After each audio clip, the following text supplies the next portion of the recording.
Hi everyone, Alexis here with PPM TV. Today I have the pleasure of sitting down with Will Arvelo from Crossroads House. If you're in Portsmouth, maybe you know Crossroads House. They are a shelter which serves the greater good of the Seacoast. I want to say the Seacoast area, is that right? Seacoast area, yes. Okay, so not just Portsmouth, although I think that might be maybe a little misconception. Have you run into that before? I think some people think that we serve just Portsmouth, but because we've been around for 42 years, most people now know that we serve the general Seacoast area. And I think when we spoke about that, I have a question here to ask you about it, but let's, because ladies and gentlemen, I need my guide, so I'm going to stick to my questions here. First, let's get to, I mentioned, of course, homeless shelter, but there is a difference between being homeless and underhoused. Mm-hmm. Can you help us better understand that? So underhoused is somebody who is going through a period of insecurity in terms of their housing, right? They may be somebody who is experiencing either inadequate housing, meaning in terms of size, because they may be a large family and not have adequate spacing, or it could be housing that is precarious, that is from a health perspective, not meeting health standards and so on and so forth. All of those kinds of things qualify as being underhoused. Also, there are instances where a family or an individual may go maybe couch surfing, for example. Yes. So couch surfing can be qualified as being underhoused. You're not necessarily homeless, but you are on the verge of potentially becoming homeless, and so you're underhoused. Reliant upon other sources than your own. Reliant on relatives and yes. friends and anybody who is kind enough to you to put you up for a few days or a few weeks here and there. So you're constantly going from one situation to another. So there are different instances of why the term underhouse may be used.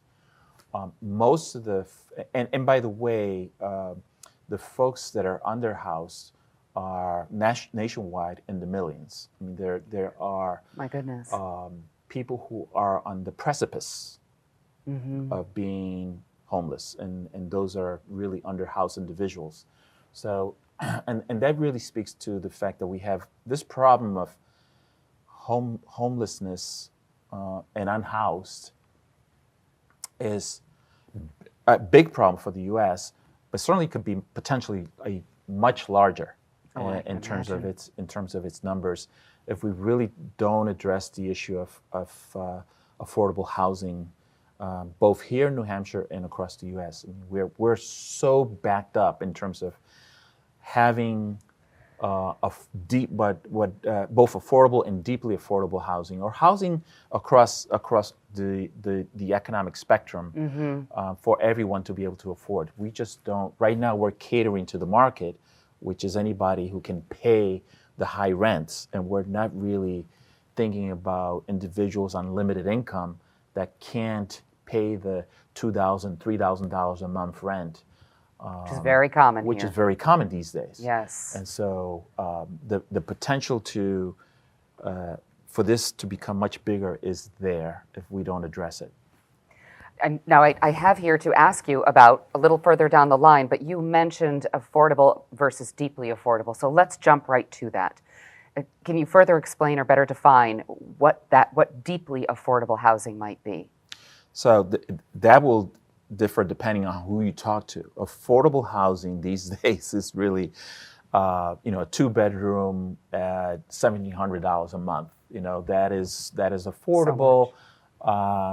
In many communities, it is not affordable for the people that we talk about. Yes. So, for example, in our homeless population, very few people could afford to pay $1,700 a month for a 2-bedroom apartment. Even those that work, because we have a significant portion of our homeless population that goes to work every day. But they're making minimum wage. The wages are not commensurate. They're not commensurate with the necessary hourly wage necessary to be able to afford a place on the Seacoast.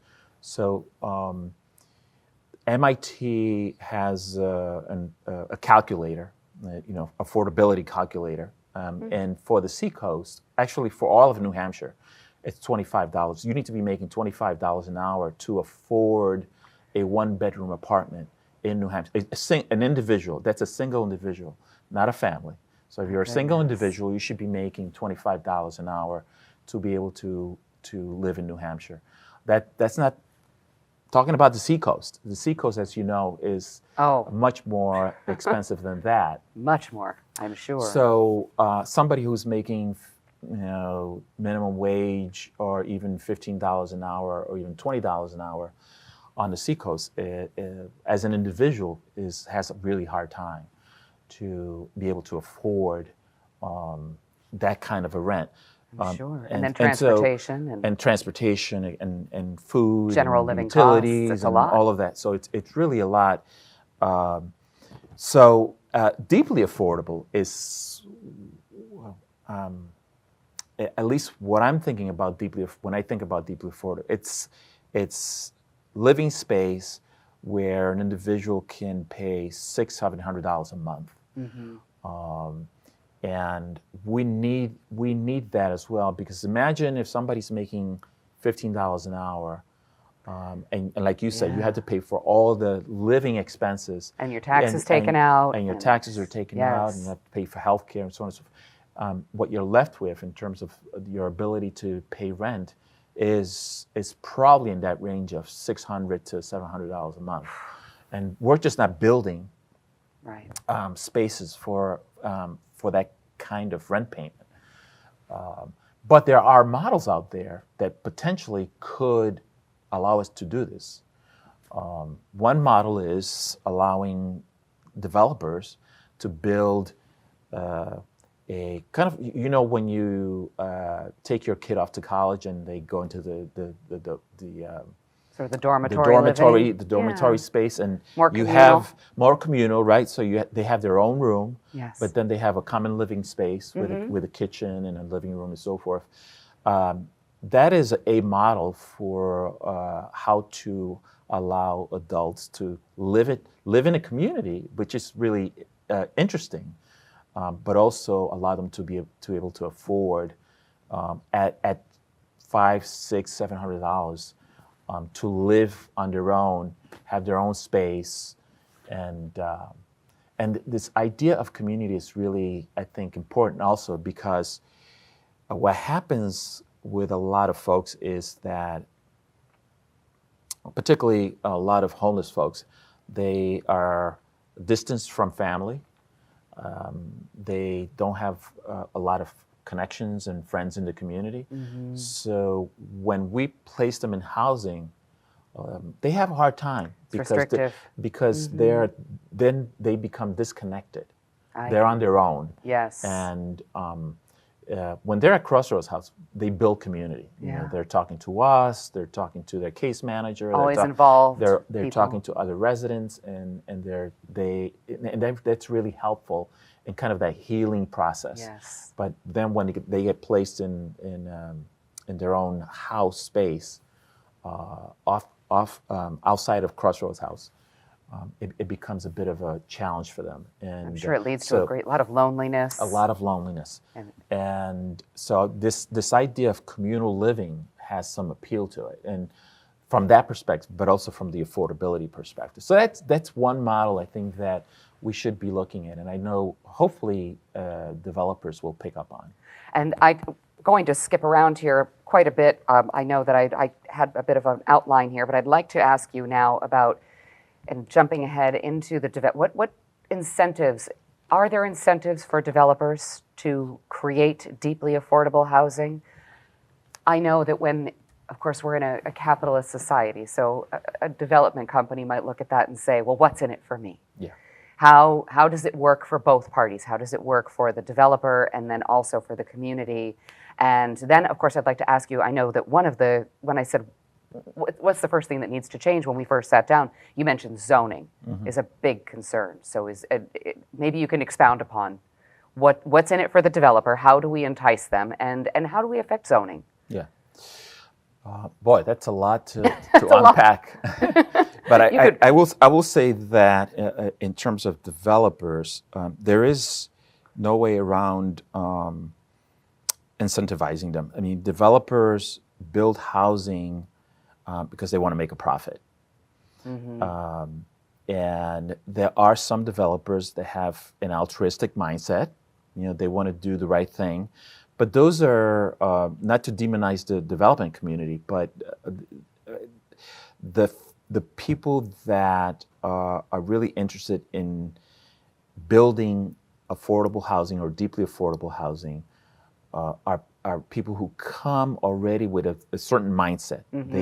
They want to be part of the solution. Yes. They want to, they understand the problem of homelessness. They have a certain level of compassion.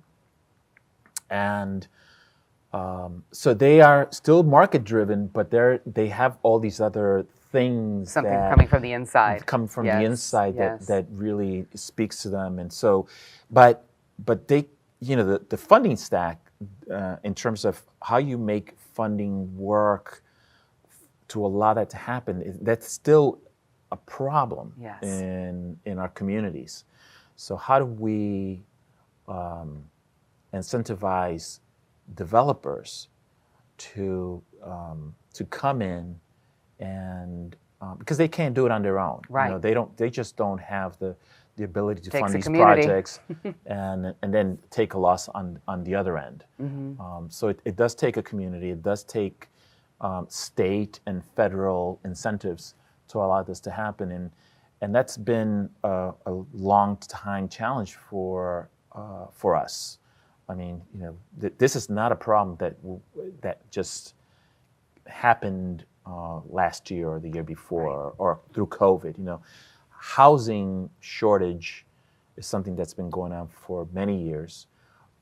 We didn't just get here. Yes. We really haven't built a lot of housing since the 80s. I mean, there's been a trickle of housing. Gap.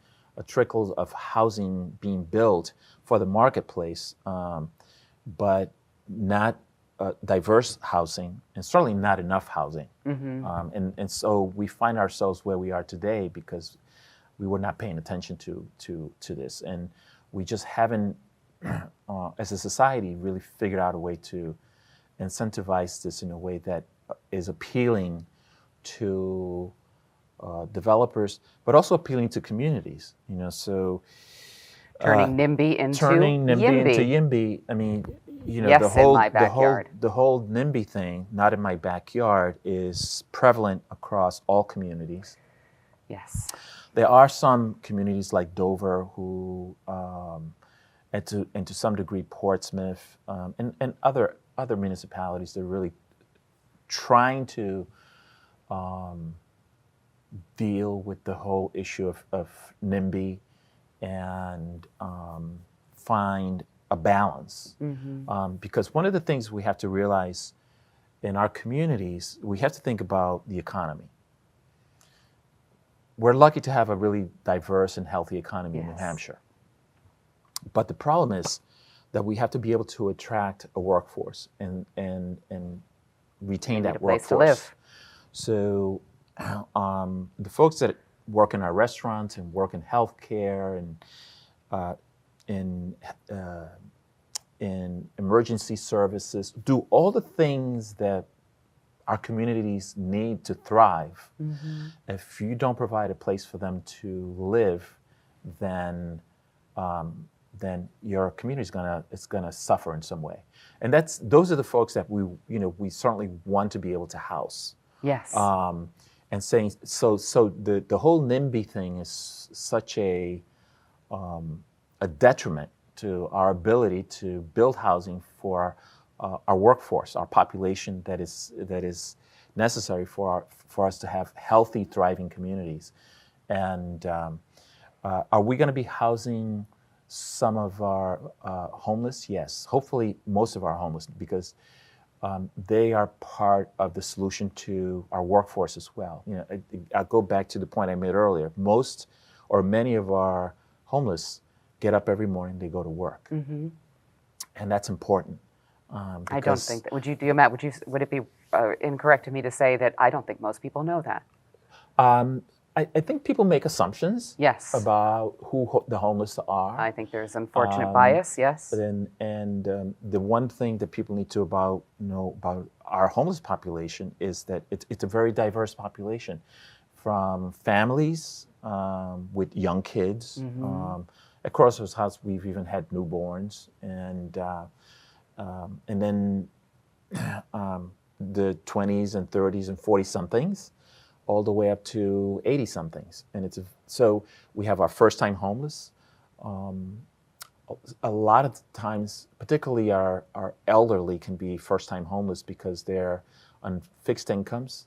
Yes. They get pushed out of their housing, and they, at some point, will end up at a shelter like Crossroads House. And you mentioned that happened. You saw a spike in older adults needing help during or following COVID. During COVID. Yeah, during COVID and following COVID, because of the spike in rents and their inability to maintain housing under fixed incomes. Yeah.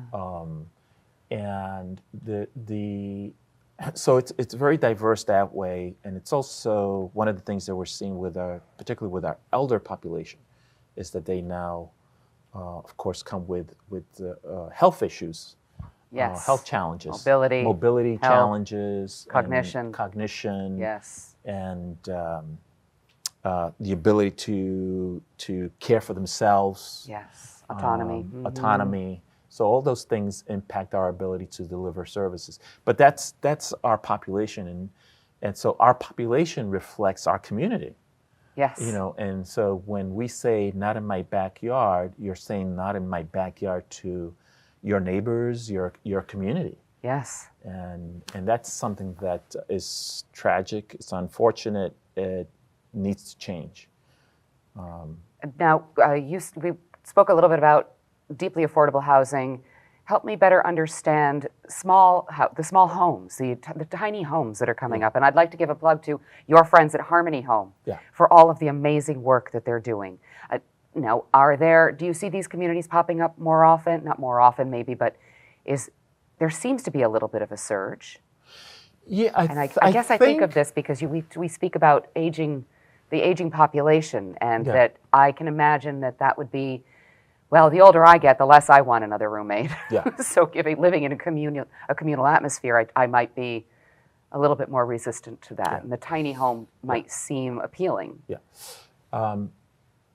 We're only going to get us at a solution to this by looking at innovation and different ways to house people. We can't no longer house people in large spaces, for a one person or for a couple. So we have to be flexible in our housing stock in terms of offering smaller spaces, communal space, tiny homes, and other kinds of models that are beginning to crop up and people are beginning to look at in terms of affordability and zoning and so on and so forth. So The, that I think is a good thing, because in some ways we have been quite inefficient in the use of housing space.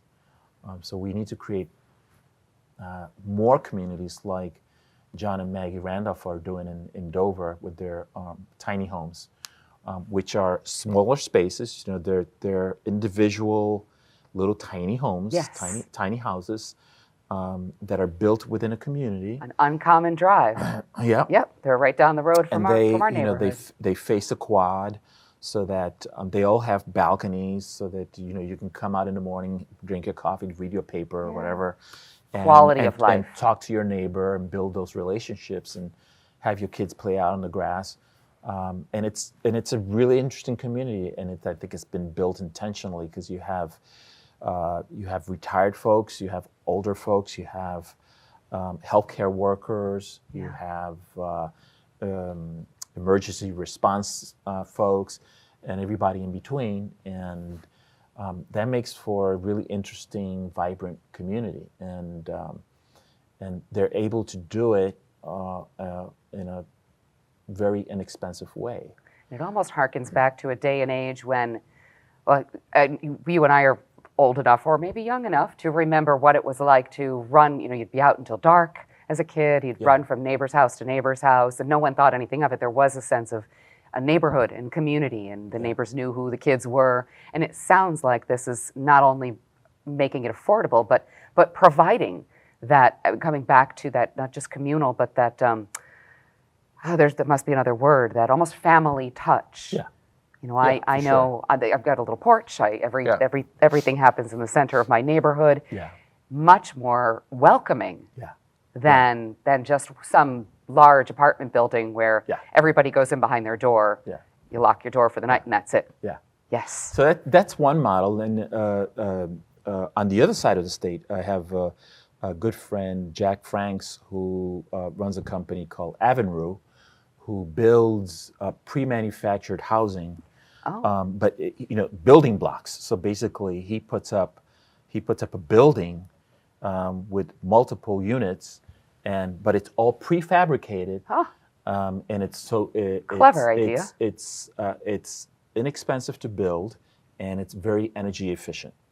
That's a big thing. So and again, it's affordable housing, and so that's a very different model from what John and Maggie are doing. But it points out that there's no one solution to this. There are going to be multiple models and multiple solutions to it, and we have to support. I'm one who really advocates very strongly for our development community, because they're not the enemy. Without them, we don't have housing. So we have to bring them to the table, have conversations with them, and figure out, okay, how do we help you become part of the solution and help us build affordable and deeply affordable housing, so that everybody can be housed and everybody can contribute to their community. And at the ground level, zoning is an issue. Yeah, zoning. Zoning is an issue. How can we affect that? How could a community? I think. Can we? Yes, and I think we're going to have to. And I think there are communities like Dover and Portsmouth who are trying to affect it and move the needle on that. But these are things that take time, because it's a cultural shift. It's having these conversations with people about the need to be inclusive of everyone in the community, and not a lot of our communities, unfortunately, have become over the decades exclusive instead of inclusive. Living in one of them, yes. And that's not at least in my mind, the healthiest way to build a community.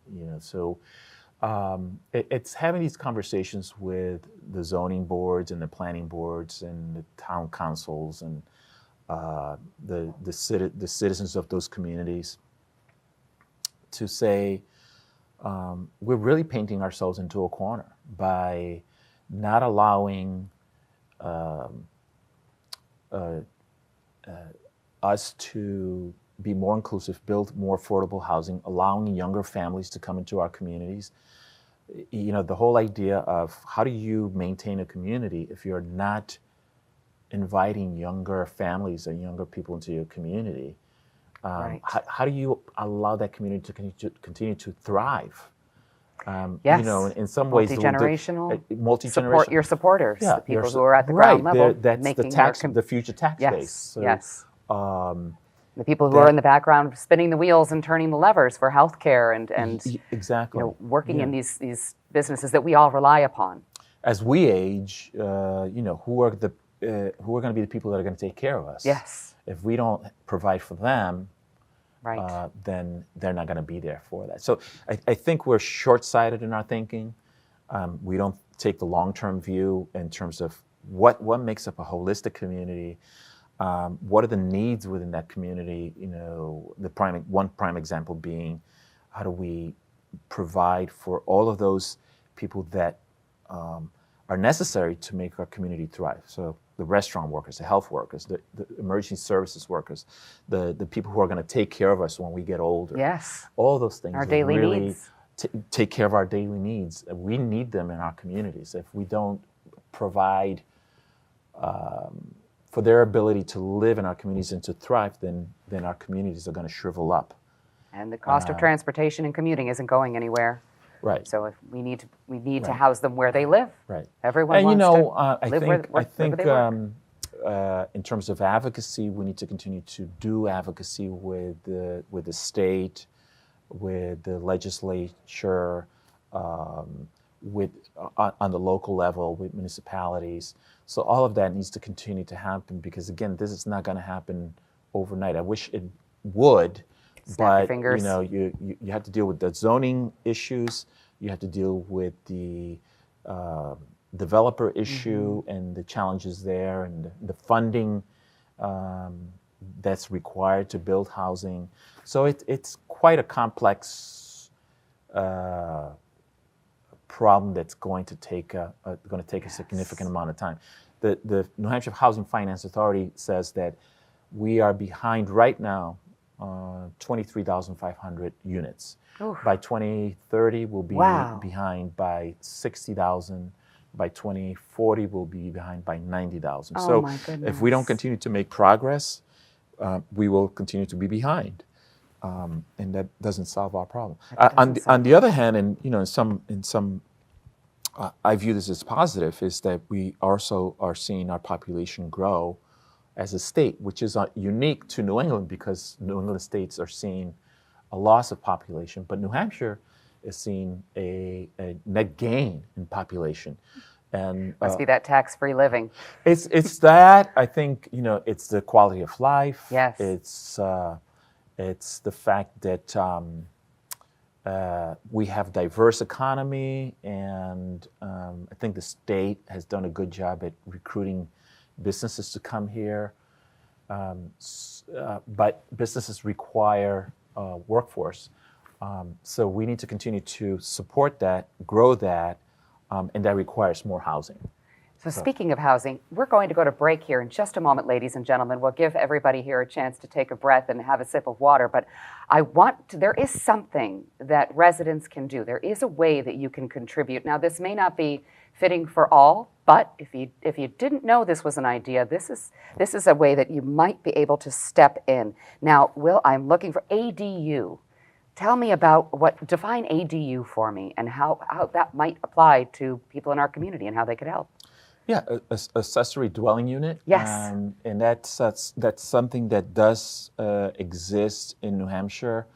And the municipalities have to approve the use of ADUs. Back to the zoning. Back to the zoning. But basically, it allows somebody who is, for example, living on their own, or somebody who wants to supplement their income to add onto their property, or build a small kind of apartment over their garage or something like that. That it's kind of like the in-law idea Yes. concept. Yeah. That you would build as an attachment to your house, and that you can rent that space out to somebody in your community, and it's just again another model for getting at this issue of homelessness and housing, or lack of housing, and it's something that I know Portsmouth has approved, but it really hasn't taken off, and I don't fully understand the reasons why it hasn't taken off, and it really hasn't taken off across the state yet. I mean, there are things being built in some municipalities, but I think that it has not taken off the way that I think some folks thought it might. But hopefully that's, again, another part of the solution.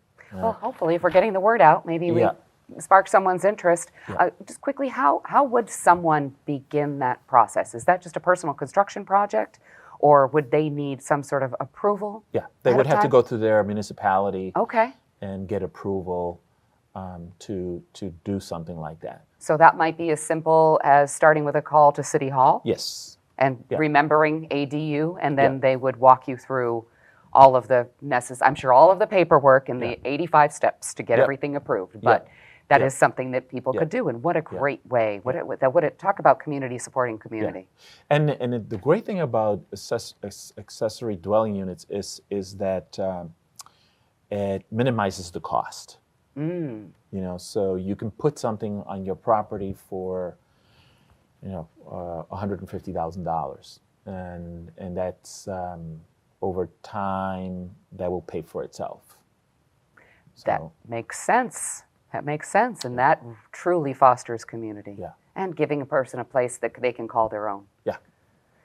So on that note, ladies and gentlemen, we're going to take a quick break. We're all going to have a sip of water, and we'll come right back, and we will learn more about Crossroads House, more about unhoused homeless struggle in New Hampshire and the Seacoast. And of course, it isn't just here, it's everywhere. So we'll be right back, ladies and gentlemen.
Hey, ladies and gents, we're back. And to remind you, or if you're just tuning in, we are sitting down today with Will Arvelo, who is the Executive Director of Crossroads House here in Portsmouth.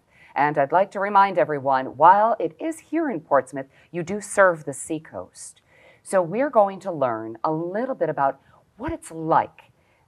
There's a great worldview. We all know that this is something that we want to change, that we desperately need to change in order for our community to thrive.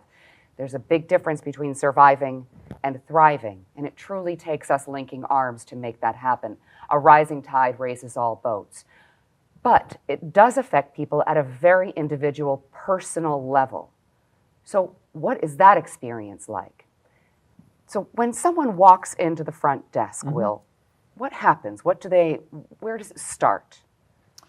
So it starts with our direct services staff. They're the folks that are our front desk, and they're the folks that do the intake, welcome you, sit down with you, and try to understand your own particular situation. Typically, depending on the time of day you come in, for example, if you come in late at night, they'll get you situated, get the basic information from you, and then get you a bed. Could someone come in 24 hours? Could it be 2 a.m.? Or how does that?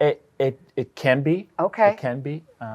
But typically, we try to keep people within a certain time frame. Gotcha. So that we can meet their services. One of the things that we, because we initially we put everybody in a large dormitory space.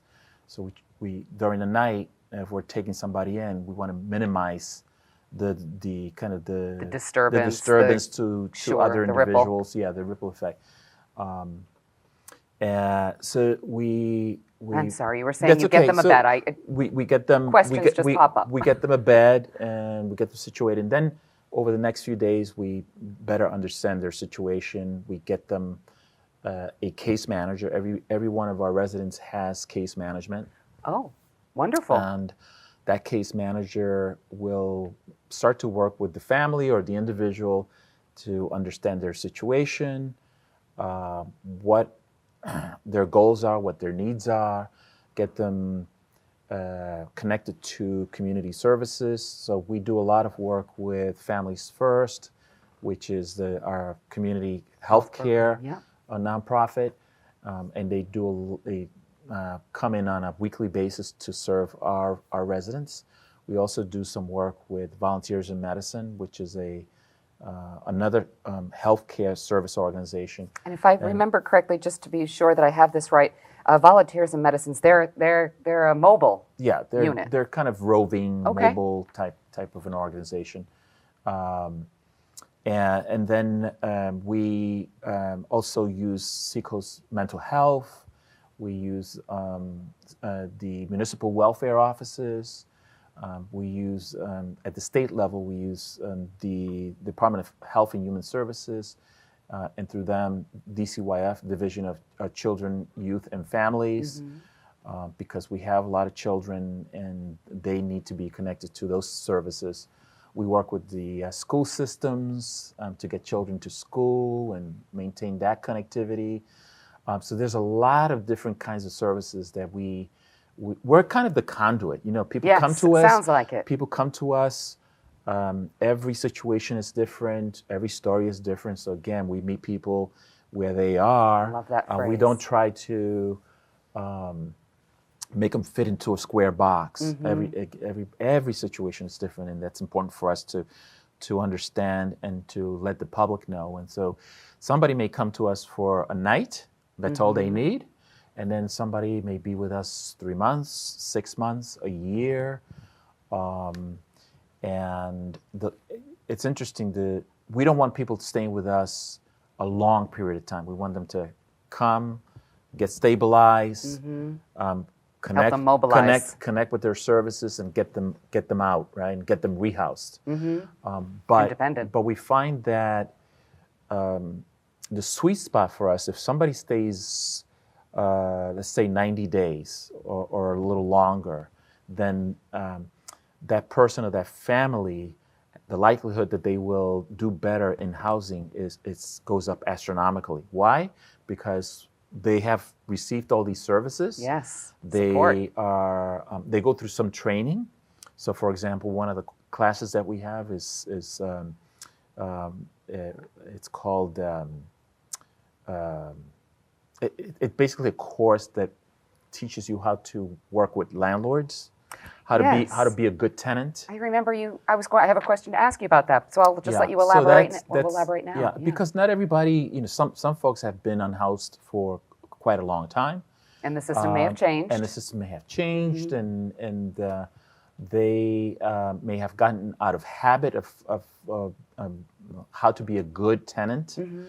So those are important things. The building relationships with landlords is an important aspect of being rehoused. Yes, understanding how to deal with a lease. Deal with a lease, pay rent on time, and making sure that also you're maintaining whatever revenue stream you have coming in, that you can maintain that so that you can pay your rent and buy your groceries and pay your bills.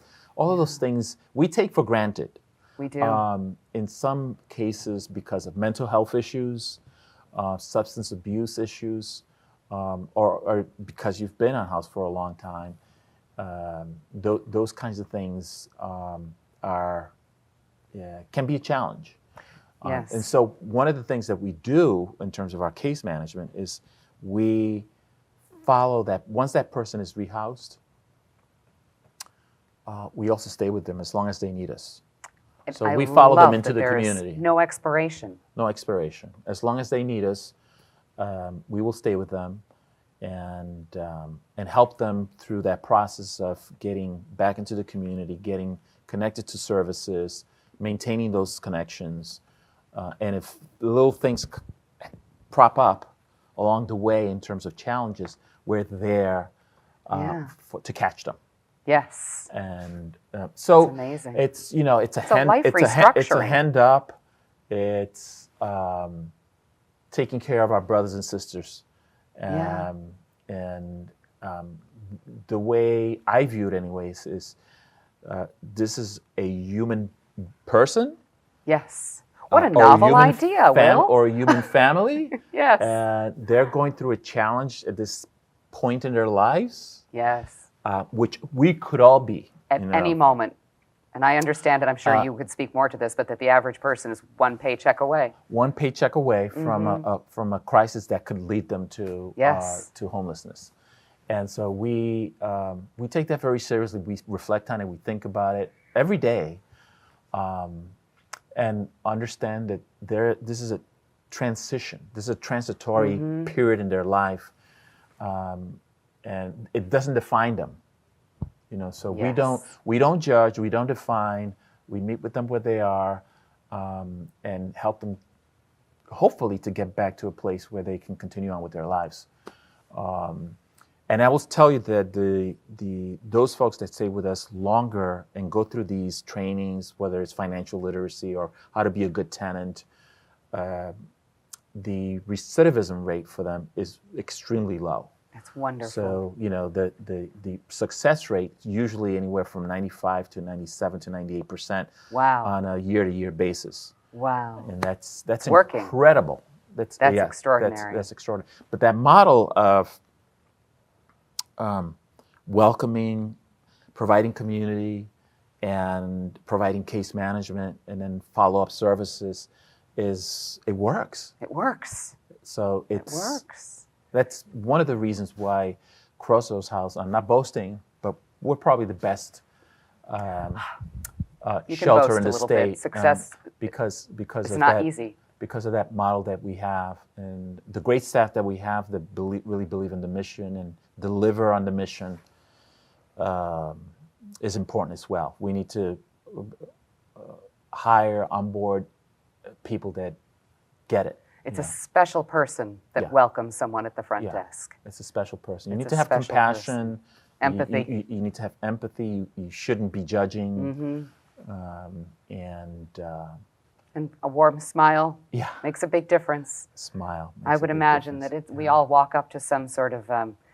We've all walked up to the desk of a healthcare facility, and maybe this person's on the phone or they're distracted, and knowing that isn't the reception that you're going to experience when you are walking in with your heart in your hand, and your life is in a completely unpredictable state, and just having that warmth, that person, that compassion, and that they're not just going to push you across the desk like a piece of paper. Right.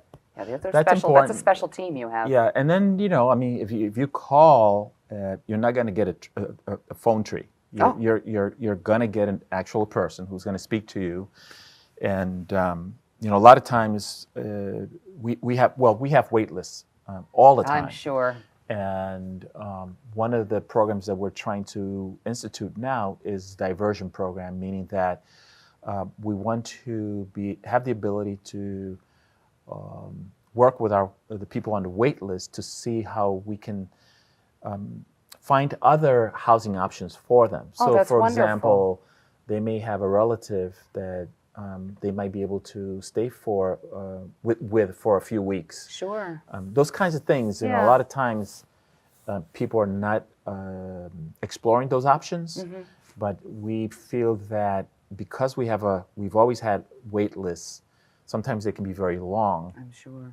And they could be weeks and months. we have a responsibility to try to figure out how do we help those folks on the wait list so that they are, if they're unhoused, that we can get them to some sort of a situation where they have some temporary housing.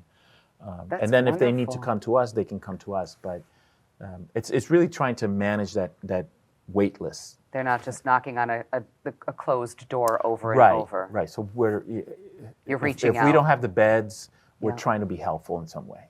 That's amazing. Yeah. So speaking of the beds, let's chat a little bit about behind the wall, behind the door. I know it's communal living, so I'm sure people always have the safety and security concern.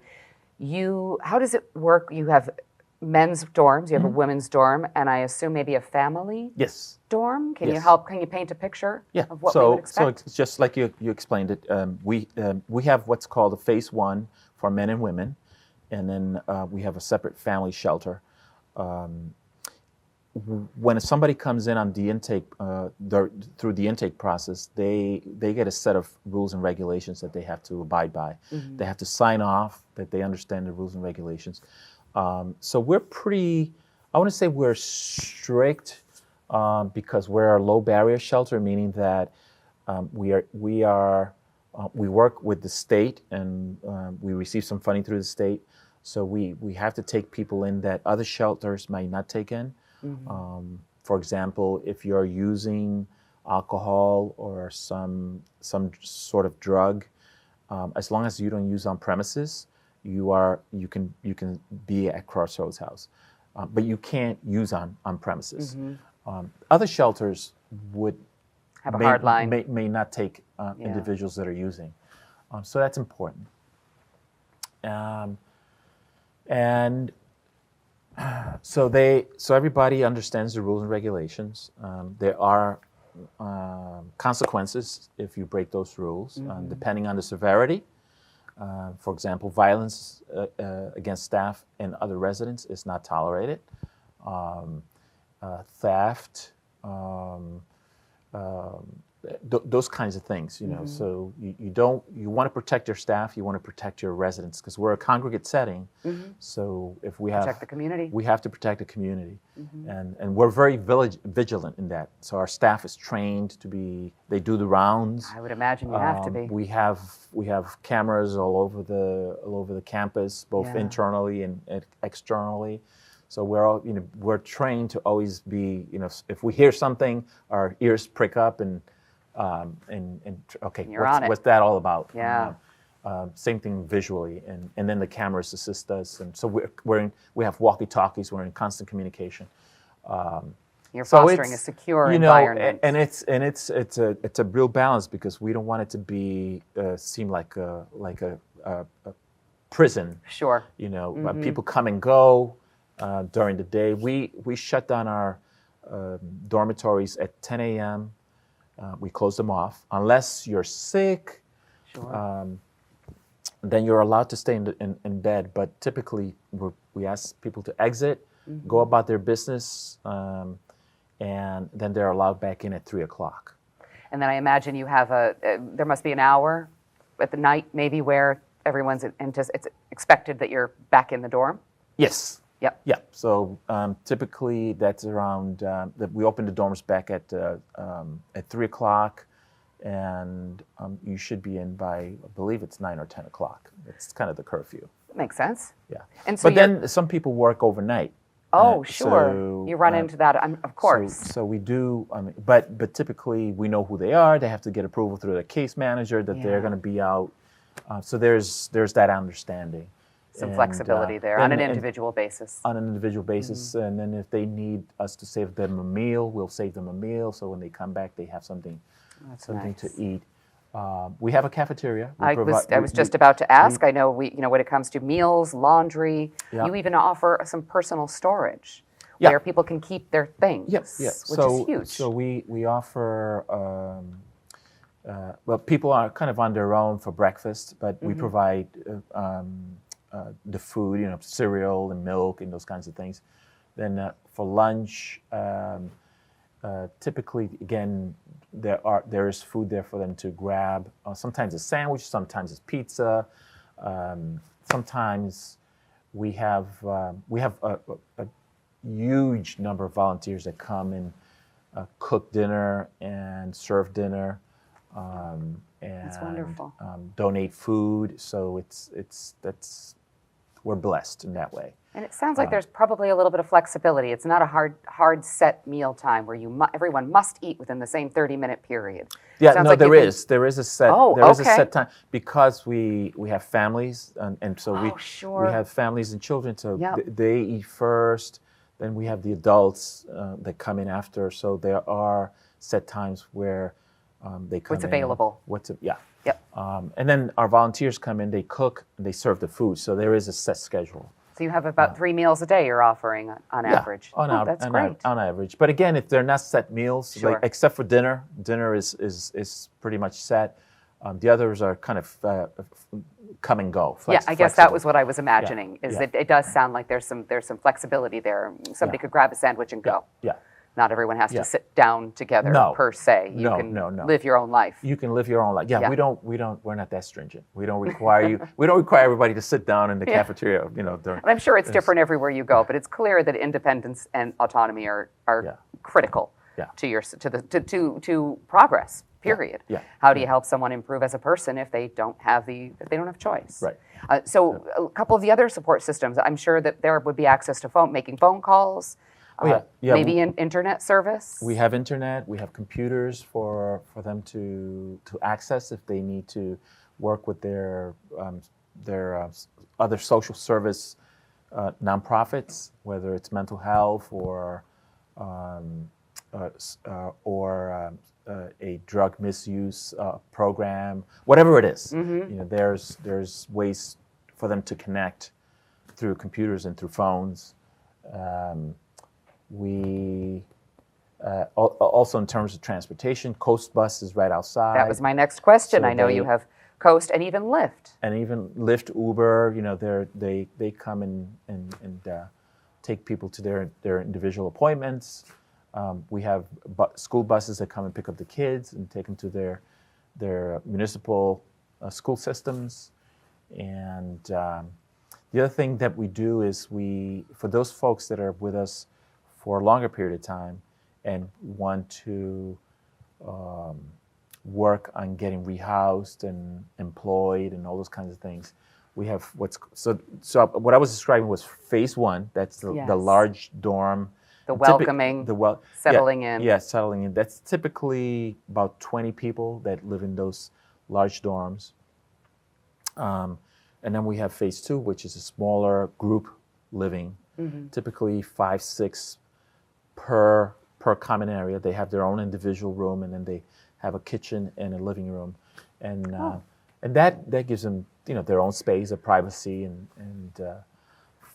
from there they eventually graduate to their own place. That's and in that I know that you have support for job hunt and job application as well. They can work with their case managers. So the case manager is very versatile. The case manager is very versatile. Yes. They have to have a lot of different skill sets. Yeah. And be willing to deal with all kinds of challenges and issues on a day-to-day basis. The thing about working at a place like Crossroads House is every day is different. I would imagine. You just don't know Unpredictable. what you're going to walk into, both good and bad. There's the great stories, and then there are the stories that you kind of scratch your head about why is this happening. But it is I think at the bottom of it, we are successful because we put the resident, the family at the center. We don't ever forget that, and we shouldn't forget that, because once we start to forget that, then it's about us. It's not about us. It's about them. It's their journey first. It's their journey. It's not about my journey. It's about how I can help them through their journey, and I think that attitude to move beyond Crossroads has to be part of your success. It Most sounds definitely. Like, I'm sure that you attract. Of course, we attract others like ourselves. So with someone like you at the helm, I would imagine. As I was saying to your colleague Joanne, you are very clearly a unifier, which is a rare thing at the top of an organization. Yeah. So I can imagine that you attract people that are also unifiers, attract people that have this mindset where we work as a team. Yes. Yes. And it's critical. It's And not it's not just, about us. It's and about it's not, them. yes, it's not a corporate goal, or yeah. it's not, coming down, being barked at from above. We're truly looking at, John Doe and saying, okay, well, where is he? What can we do today? Where does he want to be? And all of the questions that relate to that. Yeah. You're truly coming at this on an individual level. Yeah. And it's about how do we, my job really is to kind of think about how do I provide the resources or bring in the resources to allow this wonderful work to happen, to allow this community to thrive and to help people going through a difficult time in their lives.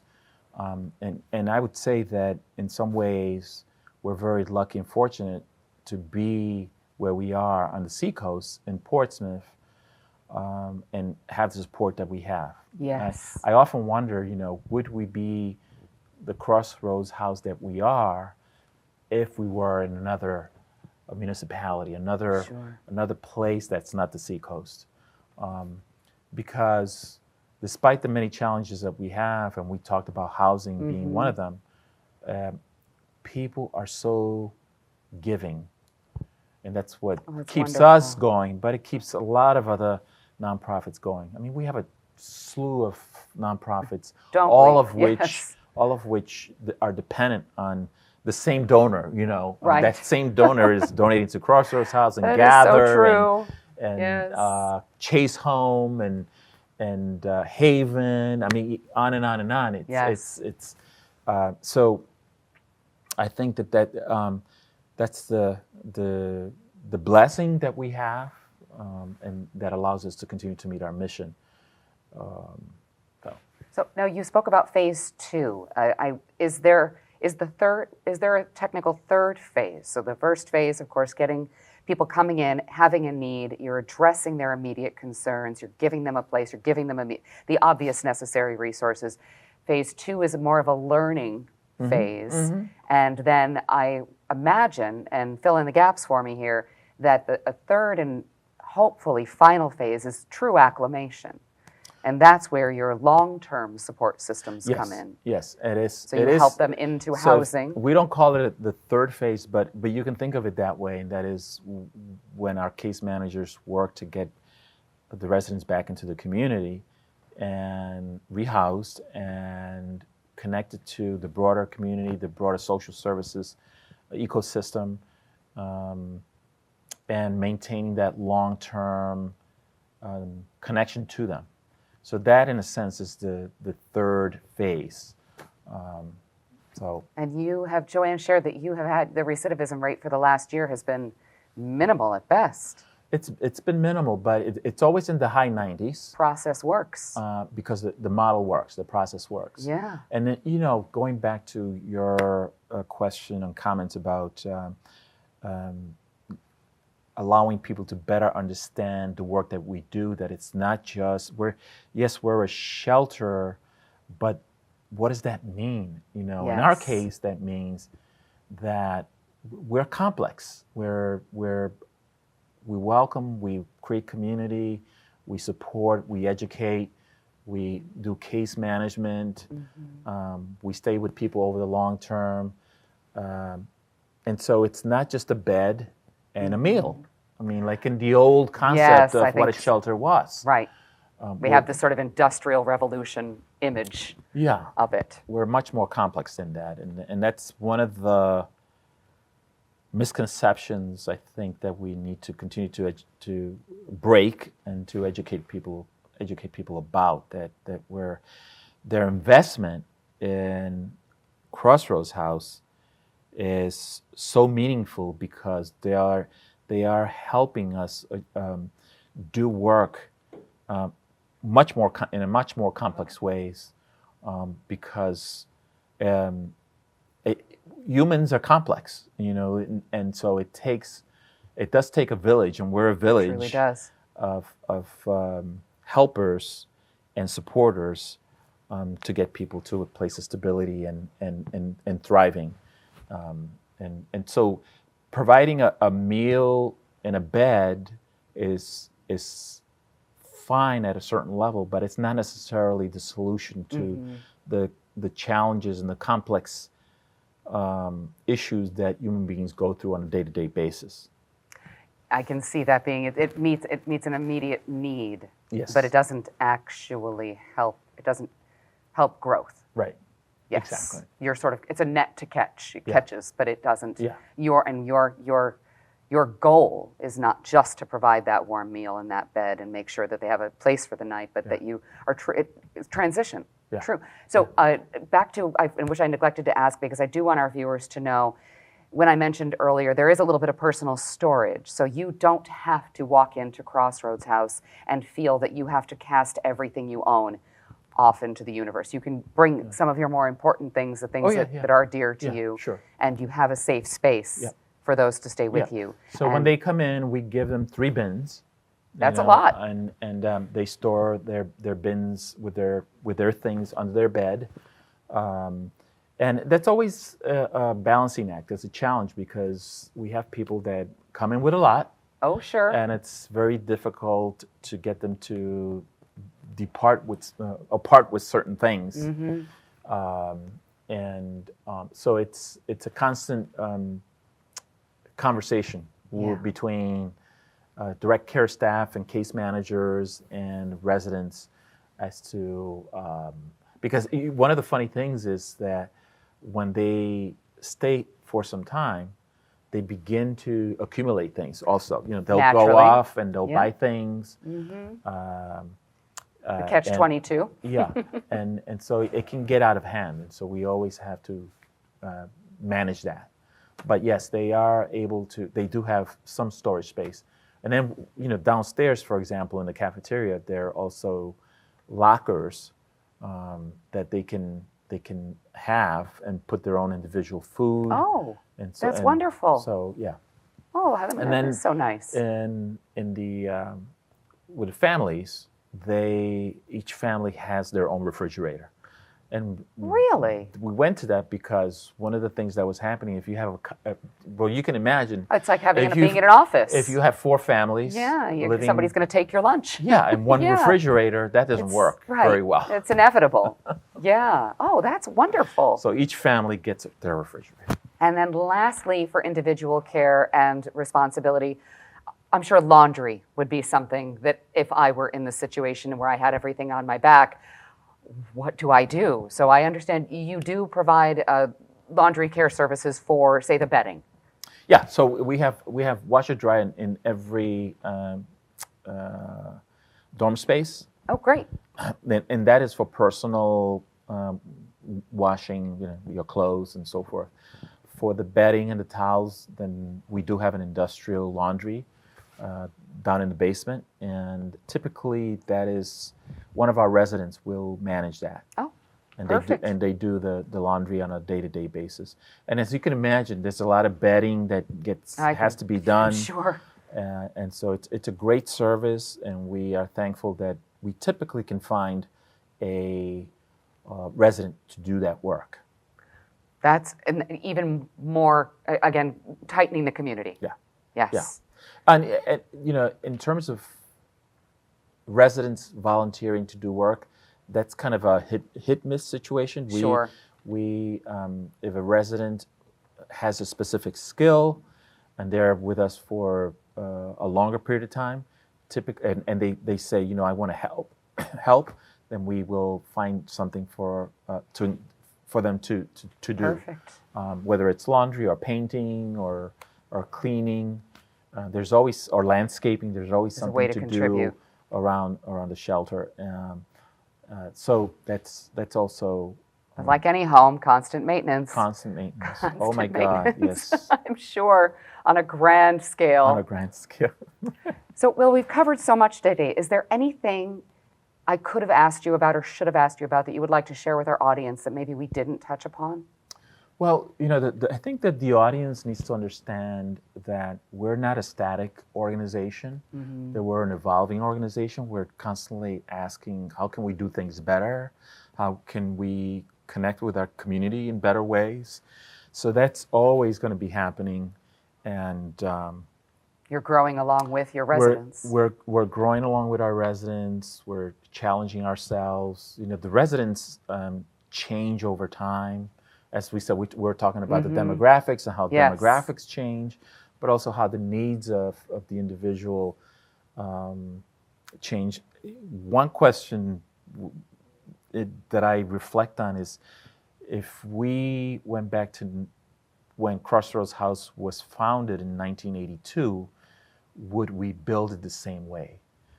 Great question. Because Crossroads House has evolved over time as the individual needs of residents and families has evolved. So how we house people today or 10 years from now is going to be different from how we housed them 5 years ago or 10 years ago. And we try to be different and innovative in the sense that we, again, going back to this idea that we're dealing with human beings, and that have feelings and emotions, and that want the same things that you and I want. Yes. Right? And that want to be treated with respect and dignity. Yes. And I don't ever forget that. And that's what I think people need to understand about Crossroads House and the specialness of this organization, and how we're going to continue to change, and how we need the community to come along with us, because without the community, we would not be there. You are a community within a community. Yes. Yes, and you couldn't do it without them. And I would say we're an essential service. You were without a doubt an essential service. This is an argument that I tried to make to the city of Portsmouth when we talk to them, is that we're not just a nonprofit. We're an essential service. If we house close to 500 individuals a year, and I would say a third of that are Portsmouth residents, just imagine if we were not there. So you would have 150 unhoused individuals in your community that would be unhoused on the streets. That's heartbreaking. So for those reasons, I think that we're an essential service, and will continue to be, unfortunately, for some time to come. Now, we're coming into the cold season, and of course, I'm sure that this is a time when, unfortunately, giving, it may not sustain 365 days. We don't see the same level, but people love to give around the holidays. And I don't know when you're watching this, ladies and gentlemen, but you know how it is on PPM TV. You're going to see us today, and we're going to rerun important programs like this one. So there's never a bad time. But being that Will and I are sitting here as fall is just crept in, we're a couple of days into fall, what would be some of the seasonal needs? How can people help you now? Thank you for asking that question. We just started the school year, so we always have a great program for our families and our kids to get them ready for the school year, and the donors come up huge in terms of providing all the things that children need to be successful in school. Perfect. So that they're not seen any different than any other child.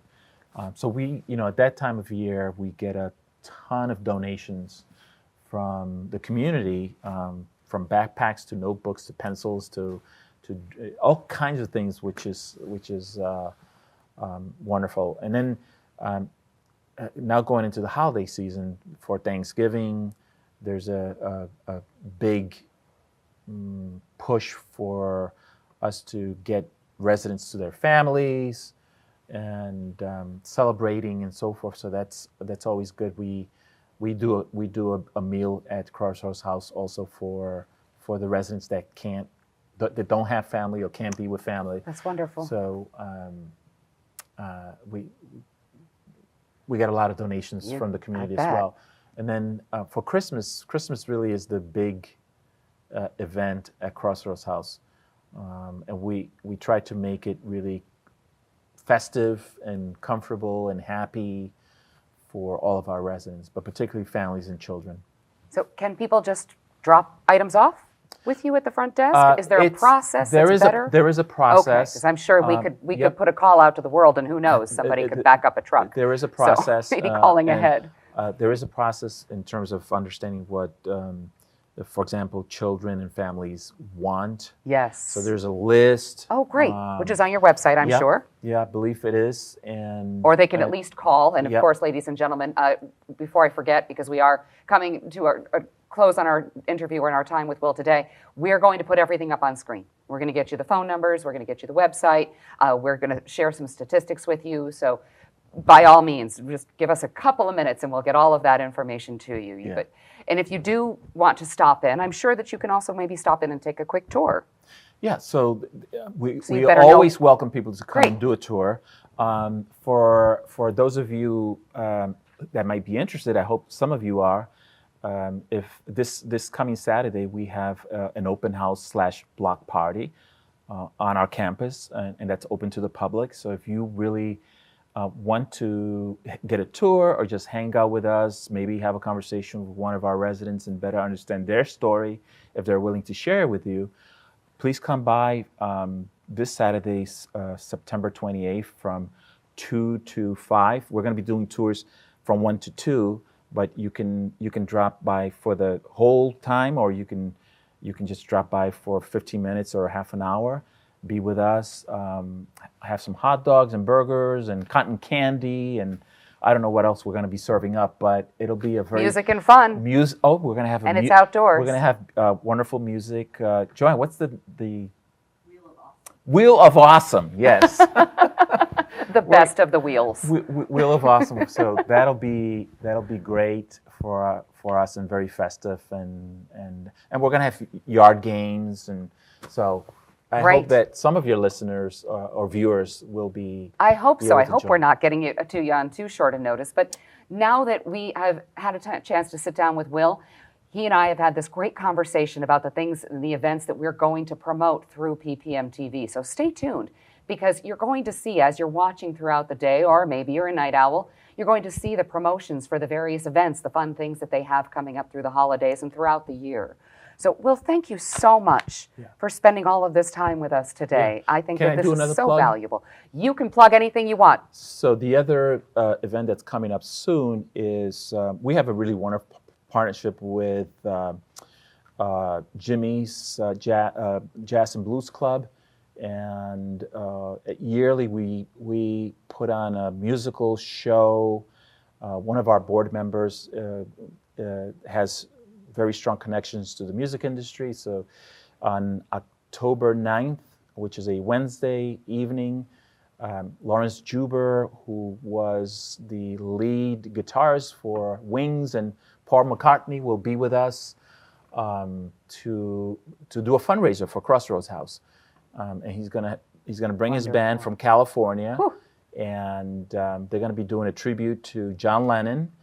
And so I hope that some of you will join us for that. And again, that's October 9th, Wednesday. I believe it starts at 7 or thereabouts. And so you can support us that way as well. And you can find that information if you don't catch it. If you didn't catch all of that, follow them on Facebook.